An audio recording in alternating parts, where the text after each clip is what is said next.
So this past year, I tracked every penny that my family spent living our very frugal lifestyle. And I'm gonna share with you exactly what we spent on housing, food, transportation, all the little things. Everything added up to right at $17,000 for my family of 5 for the entire year. We live very frugally. We gave up a lot of things that people feel are necessities. We lived off grid for a lot of the year, but we also did a lot of really cool things. We went and we traveled across the country and visited all the national parks along the way. We did that for several weeks. We started a homestead on 7 acres in the Virginia mountains, and we lived in a renovated RV there. So I just kind of want to share with you some of the ways that we were able to save money, kind of go over exactly a whole breakdown of our exact expenses for the year, just kind of showcasing what $17,000 looks like. There were sacrifices, but we had a great year. We had a happy life. We had a lot of fun. We had a lot of time together as a family. We did a lot of really cool things. We were able to pursue our goals. We learned a lot, and we are really excited for the next year of also some cool adventures that I will be sharing soon on this channel. One of the cool things about living so frugally and spending so little money is that you can put back and save money for some really cool things that you have always dreamed of doing, which is what this next year is going to be. So let me go over our $17,000 budget, break it down, everything. So the first expense was housing, and housing includes things like mortgage, property taxes, homeowners insurance, electricity, water, HOA fees, like anything that goes into your housing cost. We spent a total of $4,326 for the entire year, which comes out to about $360 a month. Now, housing was a little weird for us this year because we were kind of all over the place. There were a lot of changes that happened this year. We started off the beginning of the year in Tennessee, which is where let me actually back up a little bit. So in case you haven't been watching my channel for a very long time, at the end of 2023, we sold our Florida house. While that house was on the market, we came to Tennessee because we have a lot of friends and family here. East Tennessee is where we are originally from, and we were trying to kind of figure out where we were going after we left Florida. We ended up buying an RV camper and renovating it. We bought a used one really cheap for $5,800. This was in 2023. Renovated it, and by January of 2024, this past year that I'm talking about, our expenses, we were staying on a friend's property. She has a farm. She's also super frugal. Are there horsies outside? Nay. Nay. Say hey, pony.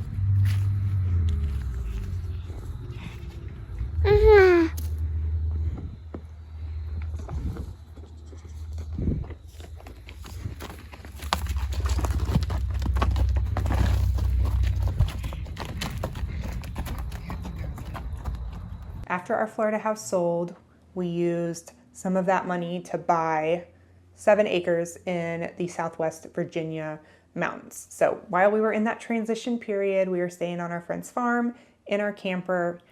In January, we moved the camper to our property, but it was really cold and we did not really want to stay in it. And we also enjoy traveling a lot. So we decided to travel across the country to the Southwest and went into Texas. We went into Big Bend National Park. We visited a lot of national parks out there. We went through Arizona, New Mexico, Southern California for a second because California is really expensive. And we stayed out there for several weeks. And by March, we came back to our property in Virginia. Now, while we were traveling around the Southwest, we were camping. We were living out of our truck. We stayed in really cheap campgrounds, and we stayed on a lot of BLM land, which is just free to camp land. It's public land out west. So our total housing expenses during those few weeks that we were traveling was less than $400. And so we saved a lot of money there. We don't have a house, didn't have a mortgage, any of that stuff. So came back to Virginia, stayed on our property, completely raw land. We had no electricity, no running water, no anything. We moved our camper up there and we stayed there from March until mid-October.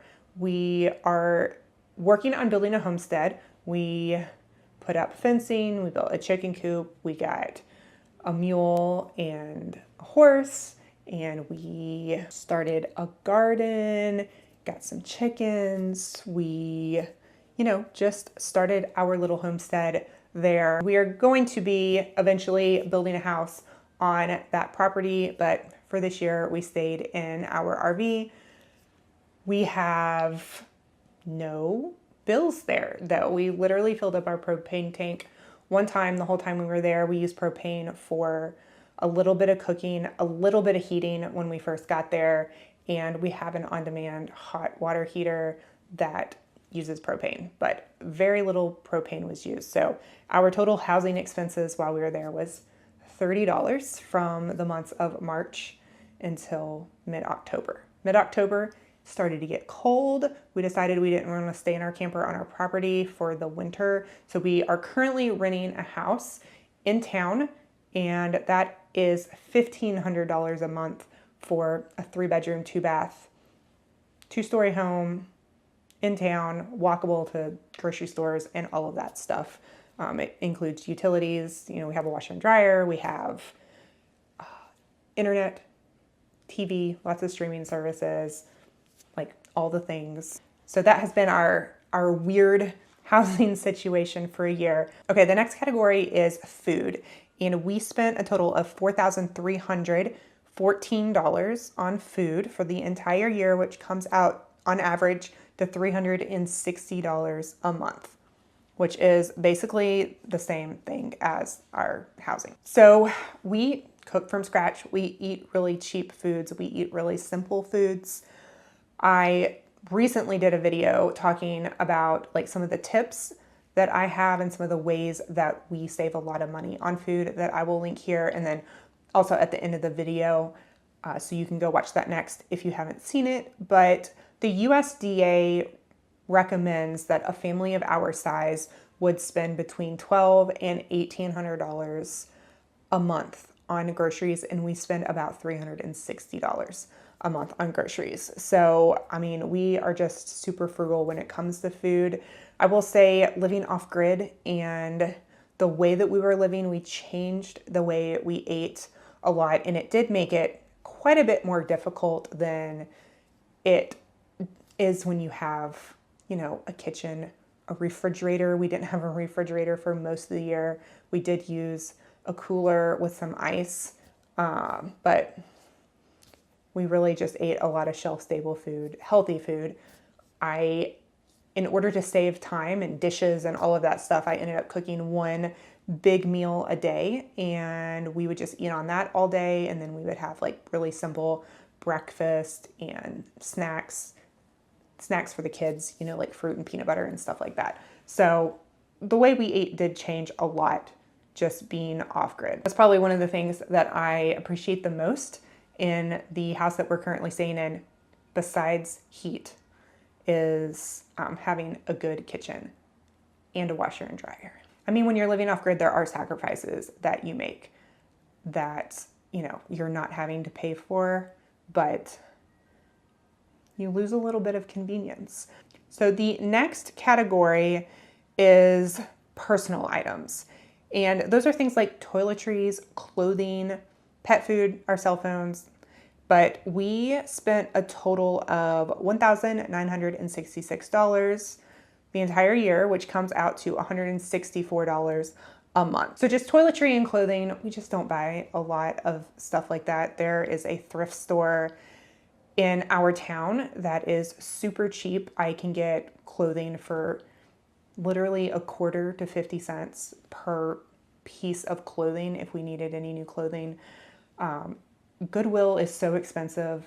There's not very many good thrift stores anymore, but we do have one in our town that is actually a real thrift store, and you can also take things in and donate them and get credit back.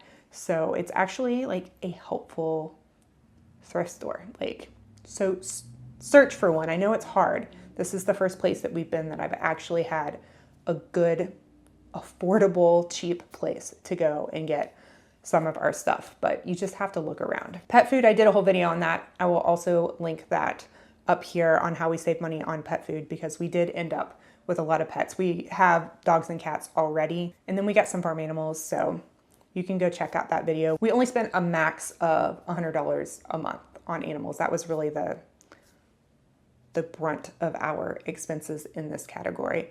And phones, we have Mint Mobile. We have 2 Mint Mobile lines that we pay for once a year, and it lasts us for the entire year. So we don't have any reoccurring monthly payments. I do have an affiliate link with Mint Mobile if you are interested in checking it out. We spent $384 total for our 2 lines, and that comes with a phone line and, internet on your phone, which is all that we need. We do not have any home internet. I have not paid for any internet the entire year, and I upload YouTube videos. This is like my main source of income. So I have been able to, I can upload some videos on Mint, but it is really slow. But I can go to the library, gas stations, Home Depot, like all of that stuff. I can go connect to free Wi-Fi. When I go to the laundromat, I can connect to the free Wi-Fi. So that hasn't been an issue. I just have to be like scheduled and, be efficient when I'm out doing things. But I don't pay for internet.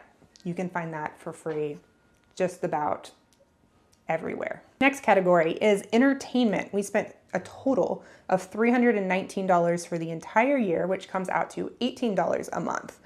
We find so many free things to do.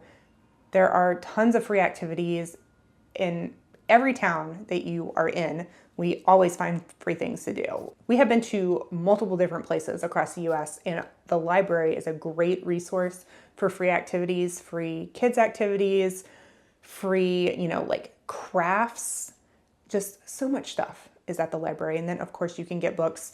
You can get audiobooks through Hoopla and Libby. Like every new place that we lived, we go and we sign up at their library and we get a library card. And so we have access to that library system's online books. So we have so many books choices just through multiple libraries all across the country.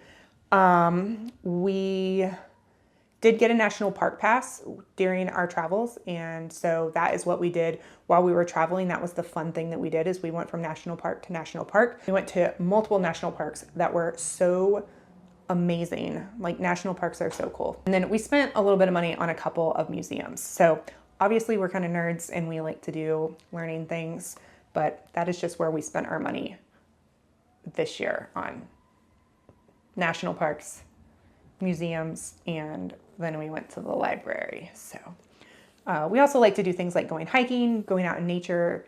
We were on our property. We learned a lot going to farms, farmers markets, just hanging out in downtown areas. Like, those are the types of things that we do for fun. Next category is actually our most expensive category, and that is transportation. We spent $5,400 for the year, or $450 a month.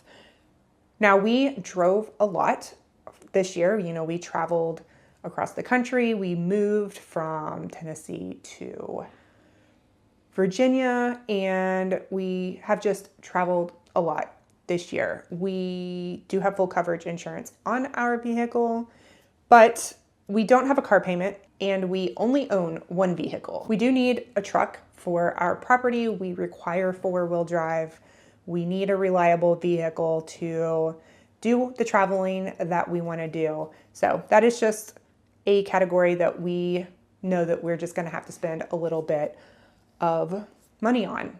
Vehicles, transportation, if you own a car ownership in general is just expensive. There's no way around that unless you live in an area that provides public transportation. And if you live out in a rural area, you're just not going to be able to have that. There is a little give and take with how much money you can actually save.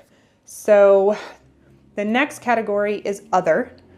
We spent $250 in this other category, or $21 a month, and that is basically just homeschool materials and gifts. We do homeschool. I have a whole homeschooling channel that I have done a lot of videos on homeschooling frugally and how we save money and all of that stuff.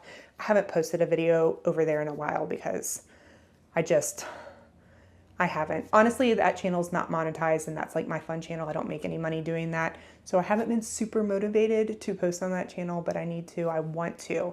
I have a strong desire to talk about homeschooling.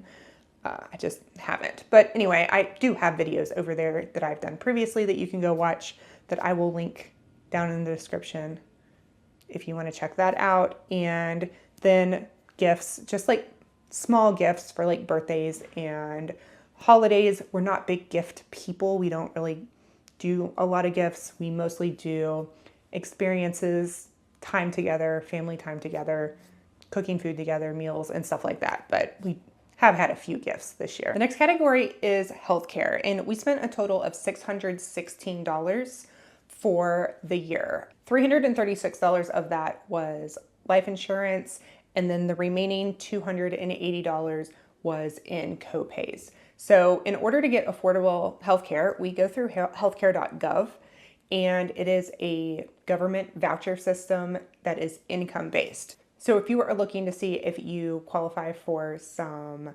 lower health insurance, check out healthcare.gov. Right now, as I'm filming this, it is currently open enrollment. So now is really the best time to go and see if you qualify for that. If you do qualify, there should be a bunch of different plans to choose from.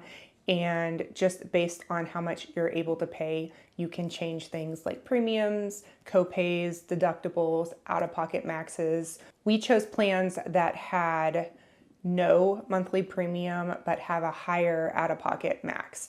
So we are pretty healthy. We do a lot of preventative care.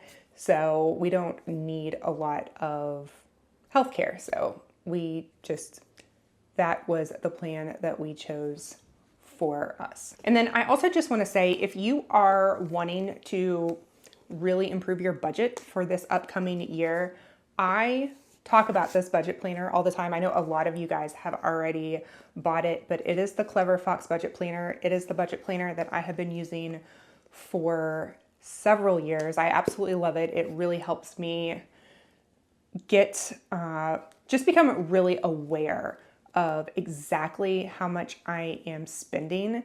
And I will link this down below if you want to go and check it out. You can check it out on Amazon and go and look through it yourself and see if it might be the right budget planner for you. All of that comes down to $17,000, and that is our expenses that we have spent this year just on living. I will say that we also spent a little bit of money on our homestead property, but that money is coming out of a savings account from where we sold our house. So that is property improvement. So things like fencing, any buildings that we put on our property, and that cost was $3,970 for our homestead. And then very recently, we just finally got a septic put in, which was $6,500.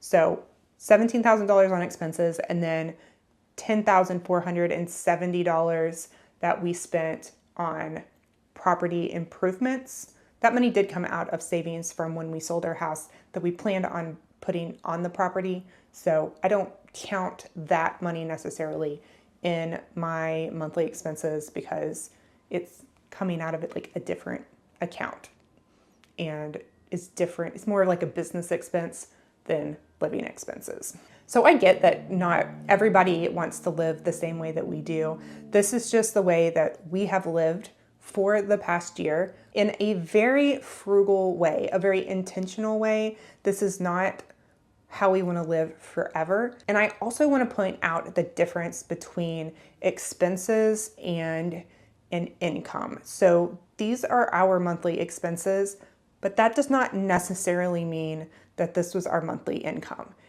We don't make a lot of money, but we do make more money than we spend. We live below our means. And because of the sacrifices that we've made this past year, we have been able to put money back and save money for some really cool stuff that we are going to be able to do in this upcoming year. We put some fun money aside to be able to splurge a little bit. Being frugal is all about being intentional with your money and how you spend it, and spending it on the things that really matter to you as a person and as a family. I know that it is really difficult and frustrating when you don't have a choice to live really frugally, really low income, because that's all the money that you make and you are just living to survive, and all of your money is going towards bills. Because I have been there, I was there for many years, and I knew that I didn't want to live that way. So I figured out a way to make this lifestyle a choice and be a little bit more intentional with the way we spend our money. I understand that choosing to live off-grid, choosing to live without amenities is a very different feeling than being forced to live that way. So just do want to make sure that I say that I understand that there is a difference. And so like, if you're struggling, trying to get to that point where you have control of the situation and you feel like you have a choice is really the best thing that you can do for your mental well-being, is to know that everything is in your control. So that is kind of like the goal. Like I said earlier, we do have some big plans for 2025, and I am going to share those pretty soon. Because we spent so little money this past year, we have been able to save money. Fortunately, my YouTube channel, especially the second half of the year, has been, making more than enough money to cover all of our expenses. So I've been able to put some money back into savings for us to enjoy. So I am super excited to share with you what we are doing very soon. Once we get everything officially planned, I will make that announcement and let you guys know what's going on. It is another diversion in our life. Welcome to whatever we have going on here. We just kind of live all the lives that we possibly can. You only have one life to live, so you gotta have fun. You gotta do what you want to do. Be intentional. Live a free life. Make the choices that you want to make in order to be happy. Be responsible. Have a backup plan. Be adaptable. But live life. Have fun.